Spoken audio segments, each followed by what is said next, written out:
Queridos amigos, queridas amigas do nosso Momento Redenção,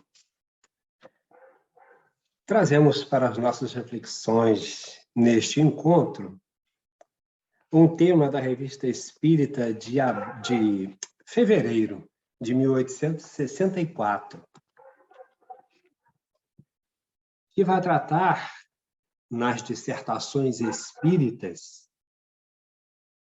da necessidade da reencarnação.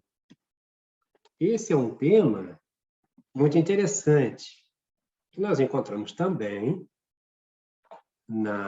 em O Evangelho segundo o Espiritismo, no capítulo 4, ninguém pode ver o reino de Deus se não nascer de novo, mas que tem esse artigo aqui na Revista Espírita, ele é muito interessante, e por isso nós resolvemos trazê-lo para as nossas reflexões, porque ele é muito esclarecedor, né? Não menos que a passagem lá do Evangelho, né? Segundo o Espiritismo, mas é muito lindo. A forma como está colocada aqui é bastante interessante para as nossas reflexões. Então, dissertações espíritas, na Revista Espírita de fevereiro de 1864, necessidade da reencarnação. Essa mensagem foi recebida na Sociedade Espírita de Sens, pelo médium senhor Percheron, ou Percheron. Diz o seguinte essa mensagem: Deus quis que o espírito do homem fosse ligado à matéria para sofrer as vicissitudes do corpo, com o qual se identifica a ponto de ter a ilusão e de o tomar por si mesmo, quando não passa de sua prisão passageira. É como se um prisioneiro se confundisse com as paredes da cela. Então, eu gosto muito desse esclarecimento inicial, né, de como ele faz essa analogia interessante para nós termos clareza dessa necessidade da reencarnação e de como ela nos afeta, né? Ela é importante que se dê, mas olha como nós acabamos assimilando e nos identificando muito. Olha como ele termina dizendo aqui esse trecho. É como se um prisioneiro se confundisse com as paredes da cela. Os materialistas são muito cegos por não se aperceberem de seu erro. Pois se quisessem refletir um pouco seriamente, veriam que não é pela matéria de seu corpo que se podem afirmar. Veriam que, desde que a matéria desse corpo se renova continuamente, como a água de um rio, não é senão pelo espírito que podem saber que são sempre eles próprios. Então, o que nos faz saber que somos nós mesmos, ou o que os materialistas precisam saber que permite-lhes saber que são eles mesmos, não é o corpo, é exatamente o espírito. Suponhamos que o corpo de um homem que pesasse 60 quilos assimile, para a reparação de suas forças, 1 quilo de nova substância por dia, para substituir a mesma quantidade de antigas moléculas de que se separa e que realizaram o papel que lhes tocava na composição de seus órgãos. Ao cabo de 60 dias, a matéria desse corpo achar-se-ia, então, renovada. Nesta suposição, cujos números podem ser contestados, mas verdadeira em princípio, a matéria do corpo renovar-se-ia 6 vezes por ano. O corpo de um homem de 20 anos, assim, já se teria renovado 100 vezes. Aos 40, 200. Aos 40, 240 vezes. Aos 80, 480 vezes. Mas o vosso espírito ter-se-á renovado? Não, pois tendes consciência de que sois sempre vós mesmos. É, pois, o vosso espírito que constitui o vosso eu, e segundo o qual vós vos afirmais, e não o vosso corpo, que não passa de matéria efêmera e mutável. Continua o Espírito a dizer: os materialistas e panteístas dizem que as moléculas desagregadas depois da morte do corpo, entrando todas na mesma massa comum de seus elementos primitivos, o mesmo se dando com a alma, isto é, com o ser que pensa em vós, mas que sabem eles disso? Há uma massa comum de substância que pensa? Jamais o demonstraram, e é o que deveriam ter feito antes de afirmar. Da parte deles, não passa de uma hipótese. Ora, não é mais lógico admitir, já que durante a vida do corpo as moléculas se desagreguem várias centenas de vezes, ficando o espírito sempre o mesmo, conservando a consciência de sua individualidade, é que a natureza não é de se desagregar? Por que, então, se dissolveria após a morte do corpo e não antes? Após esta digressão, dirigida aos materialistas, volto ao meu assunto. Se Deus quis que as criaturas espíritas fossem momentaneamente unidas à matéria, repito, para as fazer sentir e, por assim dizer, sofrer as necessidades que a matéria exige de seus corpos para a sua conservação e sua alimentação.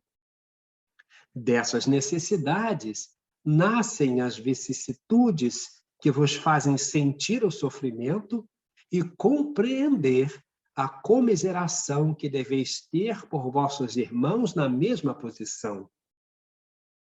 Esse estado transitório é, pois, necessário à progressão do vosso espírito que, sem isto, ficaria estagnado. As necessidades que o corpo vos faz experimentar estimulam o vosso espírito e o forçam a procurar os meios de as prover. Desse trabalho forçado, nasce o desenvolvimento do pensamento, constrangido a presidir aos movimentos do corpo para os dirigir, visando a sua conservação, o espírito é conduzido ao trabalho material e daí ao trabalho intelectual, necessários um ao outro e um pelo outro, pois a realização das concepções do espírito exigem o trabalho do corpo, e este não pode ser feito senão sob a direção e o impulso do espírito. Tendo assim o espírito adquirido o hábito de trabalhar, a ele constrangido pelas necessidades do corpo, o trabalho, por sua vez, se lhe torna uma necessidade. E quando desprendido de seus laços, não tem mais que pensar na matéria, pensa em trabalhar em si mesmo para o seu adiantamento. Agora compreendeis a necessidade para o vosso espírito de ser ligado à matéria durante uma parte de sua existência para não ficar estacionário. Teu pai. Perqueron é o pai do médium, assistido pelo espírito Pascal. Observação de Kardec. A estas observações perfeitamente justas, ajuntaremos que, trabalhando para si mesmo, o Espírito encarnado trabalha para o melhoramento do mundo em que habita. Assim, ajuda a sua transformação e o seu progresso material, que estão nos desígnios de Deus, de quem é o instrumento inteligente. Na sua sabedoria previdente, quis a providência que tudo se encadeasse na natureza, que todos, homens e coisas, fossem solidários. Depois, quando o Espírito tiver realizado a sua tarefa, quando estiver suficientemente adiantado, gozará dos frutos de suas obras. Então, veja que interessante, vejamos que interessante, essa dissertação espírita, necessidade da reencarnação, dado na Sociedade Espírita de Sens, pelo médium Sr. Perperon, numa mensagem trazida pelo pai dele, assistido pelo Espírito Pascal. Mas não ficamos por aqui. Vamos ver a proximidade disso, a igualdade da noção que nós vamos encontrar em o Evangelho segundo o Espiritismo, no seu capítulo 4, ninguém poderá ver o reino de Deus se não nascer de novo, quando nós encontramos lá necessidade da encarnação como um item, e falando no item 25, por exemplo, desta proposição: a passagem dos espíritos pela vida corpórea é necessária para que possam cumprir, por meio de uma ação material, os desígnios cuja execução Deus lhes confia. É-lhes necessária a bem deles, porque a atividade que são obrigados a exercer lhes auxilia o desenvolvimento da inteligência. Sendo soberanamente justo, Deus tem de distribuir tudo igualmente por todos os seus filhos. Por isso, dá a todos o mesmo ponto de partida, a mesma aptidão, as mesmas obrigações a cumprir e a mesma liberdade de agir. Qualquer privilégio seria uma preferência, uma injustiça, mas a encarnação para todos os espíritos é apenas um estado transitório, é uma tarefa que Deus lhes impõe quando iniciam a vida como primeira experiência do uso que farão do livre-arbítrio. Então, veja quanta importância tem a encarnação, as nossas encarnações e reencarnações. Os que desempenham com zelo essa tarefa transpõem rapidamente e menos penosamente os primeiros degraus da iniciação e gozam mais cedo do fruto de seus labores.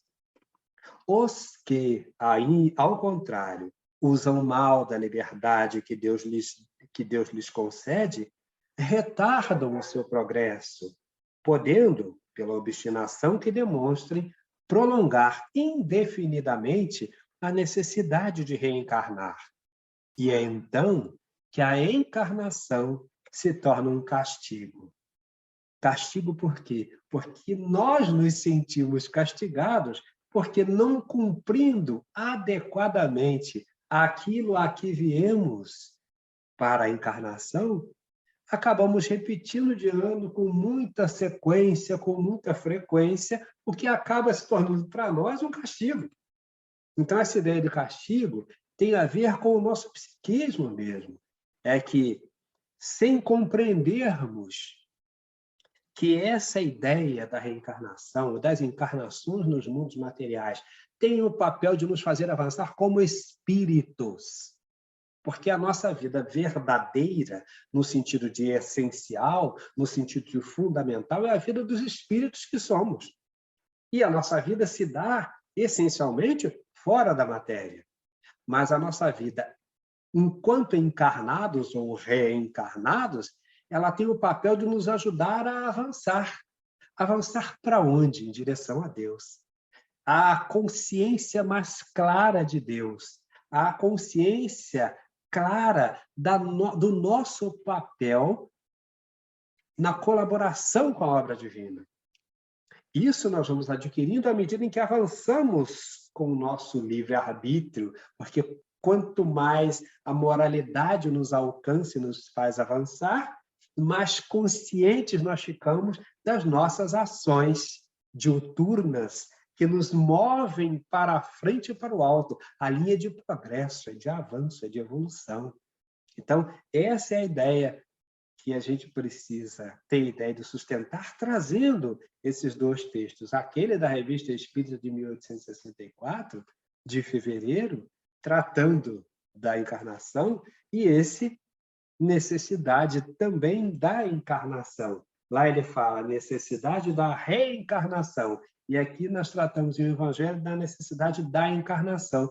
Mas vamos ver que a similitude nos textos, como proposição, como nossa necessidade, né? Então, é muito rico. Aí tem uma nota no item 26. Uma comparação vulgar fará que compreenda melhor essa diferença. O estudante... O estudante só chega aos graus superiores da ciência depois de haver percorrido a série das classes que até lá o conduzirão. Essas classes, seja qual for o trabalho que exijam, são um meio de o estudante chegar ao objetivo e não uma punição. O aluno esforçado abrevia o caminho e nele encontra menos espinhos. Abrevia não no sentido de buscar atalhos, abrevia na medida em que se dedica cada vez mais com a cuidado, com a atenção, jogando toda a sua atenção e o cuidado nesse aprendizado, né? O aluno esforçado abrevia o caminho e nele encontra menos espinhos. Acontece outra coisa com aquele que negligencia e com aquele cuja negligência e preguiça o obrigam a repetir certas classes. Não é o trabalho da classe que constitui uma punição, mas a obrigação de recomeçar o mesmo trabalho. Dá-se o mesmo com o homem na terra. Para o espírito do selvagem, que está apenas no início da vida espiritual, a encarnação é um meio de ele desenvolver a sua inteligência. E desenvolvendo a inteligência, vai se desenvolvendo o livre-arbítrio. E desenvolvendo-se o livre-arbítrio, vai se desenvolvendo a moral, porque vai se desenvolvendo também o amor. Contudo, para o homem esclarecido, em quem o senso moral se acha largamente desenvolvido e que é obrigado a percorrer de novo as etapas de uma vida corpórea cheia de angústias, quando já poderia ter chegado ao fim, a encarnação é um castigo, pela necessidade que ele tem de prolongar sua estada nos mundos inferiores e infelizes. Então, novamente, a ideia do castigo fica aqui muito clara.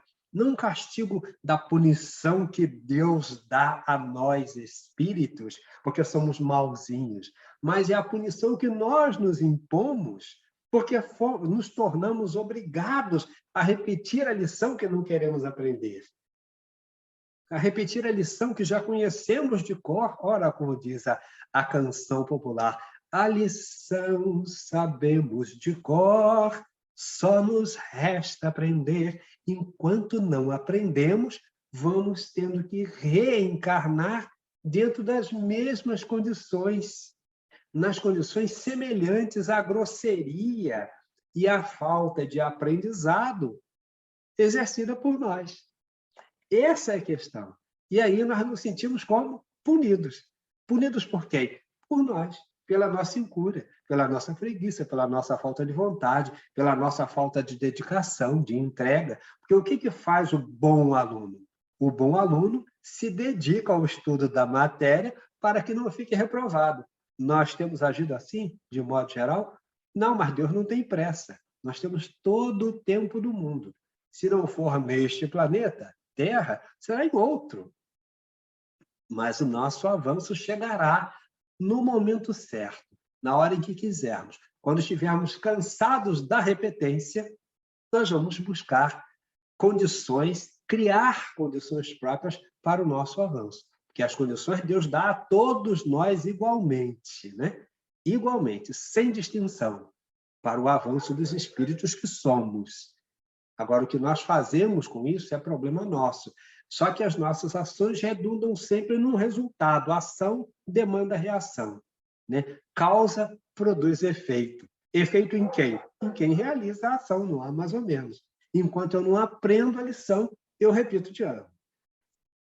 Aquele que, ao contrário, trabalha ativamente pelo seu progresso moral, pode não apenas abreviar a duração da encarnação material, como também transpor de uma só vez os degraus intermediários que os separam dos mundos superiores.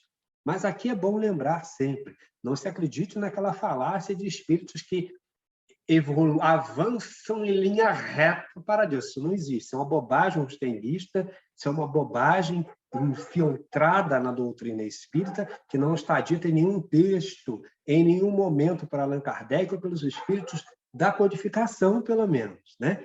Por quê? Olha o que ele diz. Aquele que, ao contrário, trabalha ativamente pelo seu progresso moral, pode não apenas abreviar a duração da encarnação material, como também transpor de uma só vez os degraus intermediários que os separam dos mundos superiores. O que não quer dizer que se dá um salto quântico.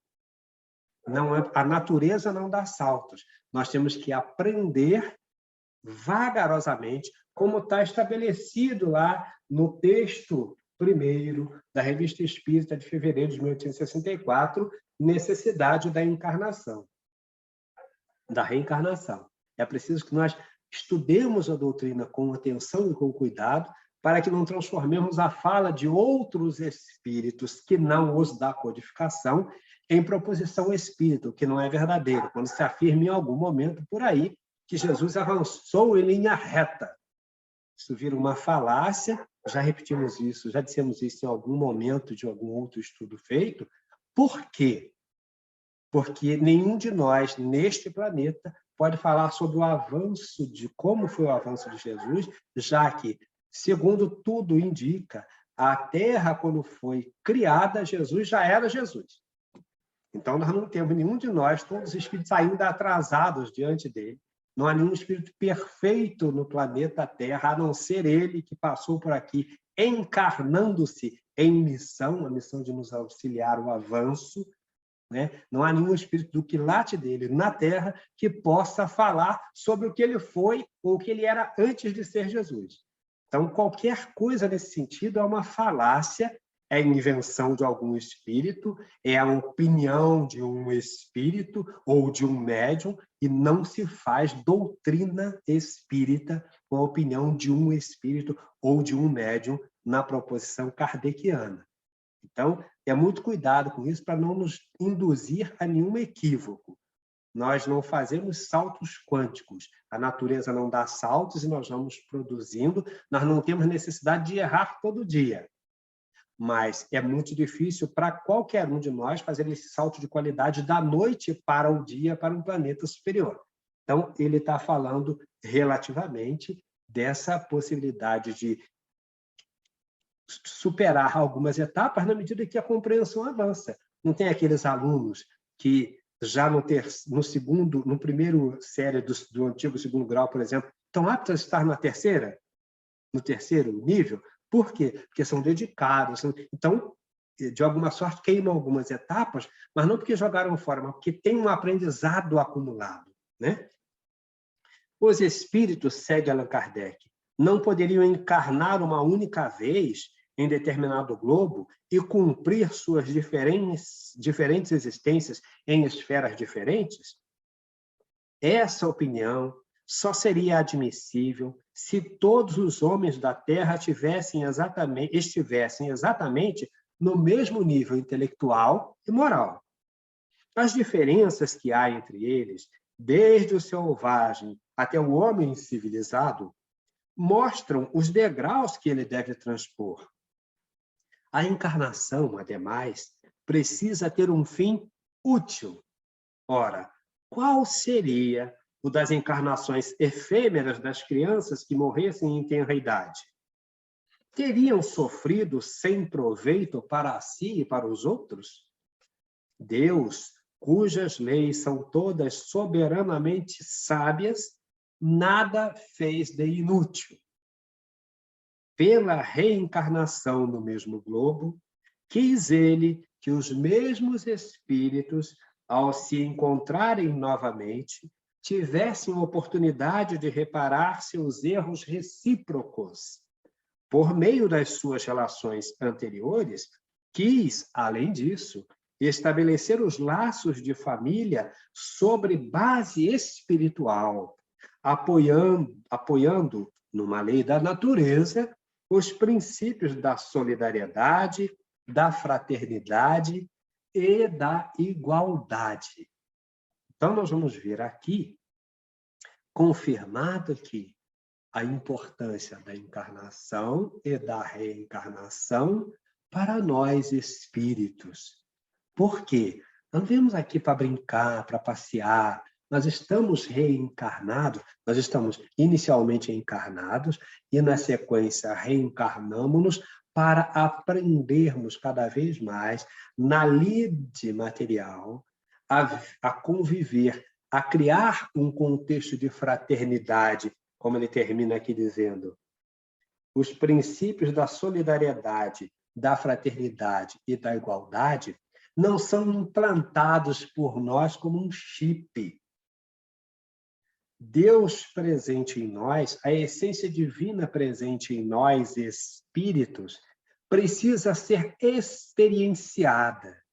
É um saber que se produz no dia a dia, na prática, durante os processos reencarnatórios, onde nós vamos ombrear com parceiros de caminhada em diferentes níveis de entendimento, de saber, de amor, em diversas situações, através das quais nós vamos nesse bate-rebate, nesse vivenciar, nesta extrema e indiscutível diversidade, é que nós vamos crescendo em moralidade, em inteligência, em amor, em solidariedade, em fraternidade, para descobrirmos a nossa igualdade. Porque essa nossa igualdade é fundamental.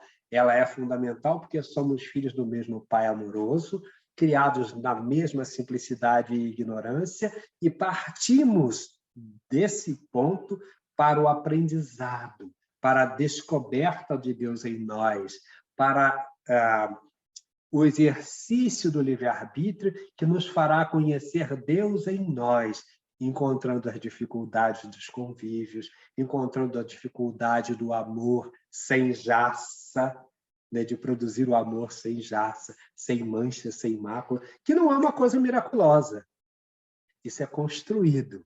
Nessa construção que é de longo tempo, de muito longo tempo, por mais que possamos acelerar a nossa caminhada, como está dito ali no texto, é sempre de muito longo tempo, porque é preciso maturação da inteligência, é preciso maturação dos sentimentos, é preciso maturação da moralidade para que o avanço se dê em equilíbrio.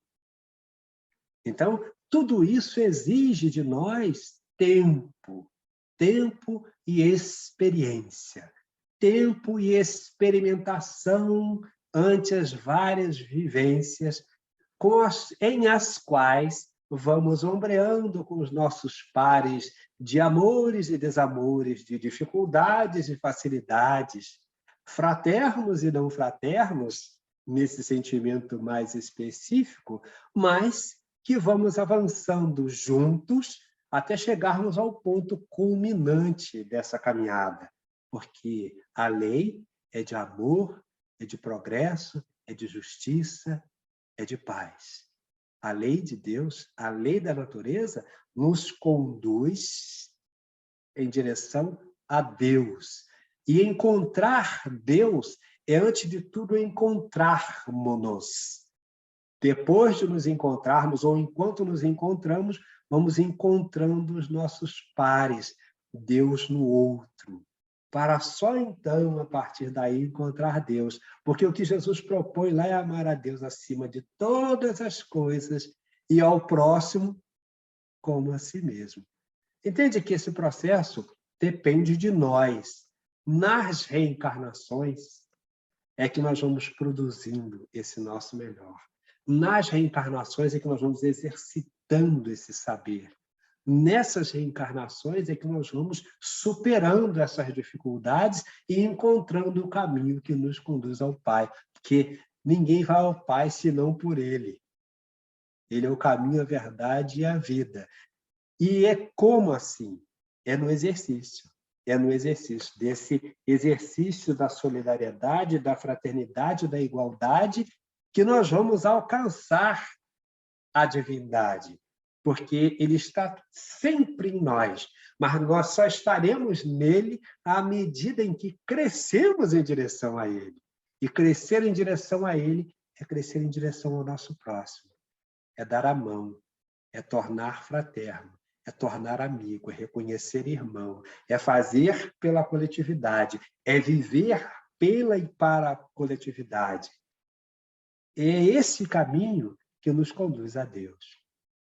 Que Jesus nos abençoe, que a paz dele esteja presente em nós, que a sua luz presente em nós, nós possamos fazê-la brilhar em intensidade, tirando-a do velador, colocando-a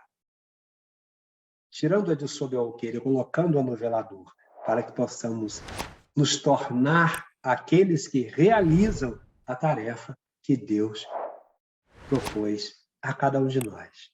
Graças a Deus. Muita paz. Que Jesus nos abençoe nas nossas proposições pelo bem e para o bem. Paz nos corações.